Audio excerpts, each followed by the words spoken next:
फरिश्ता यह भी। यह स्टोरी बहुत मज़ेदार है। मैं कई दिनों से बेरोज़गार था। एक एक रुपए की कीमत जैसे करोड़ों लग रही थी इस उठा-पटक में था कि कहीं नौकरी लग जाए। आज एक इंटरव्यू था, दूसरे शहर जाने के लिए जेब में सिर्फ 10 रुपए थे। मुझे कम से कम 200 रुपए की ज़रूरत थी। अपने इकलौते इंटरव्यू वाले कपड़े रात में धो पड़ोसी की प्रेस मांग के तैयार कर पहन कर अपनी योग्यताओं की मोटी फाइल बगल में दबाकर 2 बिस्कुट खा लिफ्ट ले पैदल जैसे तैसे चिलचिलाती धूप में तरबतर बस इस उम्मीद में बस स्टैंड में पहुंचा कि शायद कोई पहचान वाला मिल जाए जिसे सहायता लेकर इंटरव्यू के स्थान पर पहुंच सकूं। काफ़ी देर खड़े रहने के बाद कोई नहीं दिखा। मन में घबराहट और मायूसी थी। क्या करूँगा, कैसे पहुँचूँगा? पास के मंदिर जा पहुँचा। दर्शन कर सीढ़ियों पर बैठा था। मेरे पास एक फ़कीर बैठा था। उसके कटोरे में मेरी जेब और बैंक अकाउंट से भी ज़्यादा पैसे पड़े थे। मेरी नज़रें और हालात समझकर बोला, कुछ मदद चाहिए क्या? मैं बनावटी मुस्कुराहट के साथ बोला, आप क्या मदद करोगे? चाहो तो मेरे पूरे पैसे रख लो। वो मुस्कुराता हुआ बोला। मैं चौंक गया। उसे कैसे पता मेरी ज़रूरत है? मैंने कहा, क्यों?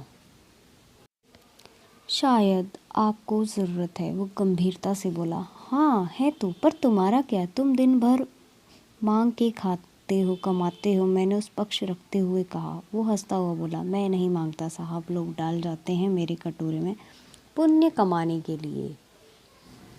मैं तो फ़कीर हूँ, मुझे इनका कोई मोह नहीं। मुझे सिर्फ भूख लगती है, वो भी एक टाइम, और कुछ दवाइयाँ। बस मैं खुद ये सारे पैसे मंदिर की पेटी में डाल देता हूँ। वो सहजता से कहते हुए कहा। लेकिन मैंने हैरानी से पूछा, फिर यहाँ बैठते क्यों हो? ज़रूरतमंदों की मदद करने के लिए। कहते हुए वो मंद मंद मुस्कुरा रहा था। मैं उसका मुंह देखता रह गया। उसे 200 रुपये मेरे हाथ पर रख दिए और बोला, जब हो तब लौटा देना। मैं उसका शुक्रिया जताता हुआ वहाँ से अपने गंतव्य तक पहुँचा। मेरा इंटरव्यू था और सिलेक्शन भी। मैं खुशी खुशी वापस आया। सोचा उस फ़कीर को धन्यवाद दे दूँ। मैं मंदिर पहुँचा। बाहर सीढ़ियों पर भीड़ लगी थी। मैं घुस के अंदर पहुँचा। देखा वही फ़कीर मरा पड़ा था। मैं भौचक्का रह गया। मैंने दूसरे से पूछा, ये कैसे हुआ? पता चला कि वो किसी बीमारी से परेशान था, सिर्फ दवाइयों पर जिंदा था। आज उसके पास दवाइयाँ नहीं थी, ना ही खरीदने के पैसे। मैं आवाज़ से उस फ़कीर को देख रहा था। जिन पैसों पे उसकी ज़िंदगी का दरमोदार था, उन पैसों से मेरी ज़िंदगी बना दी। भीड़ में से कोई बोला, अच्छा हुआ मर गया, ये भिखारी साले बोझ होते हैं, कोई काम के नहीं होते। लेकिन मेरी आंखें डबडबा गईं। वह भिखारी कहाँ था? वो तो मेरे लिए भगवान ही था, नेकी का फरिश्ता, मेरा भगवान। अब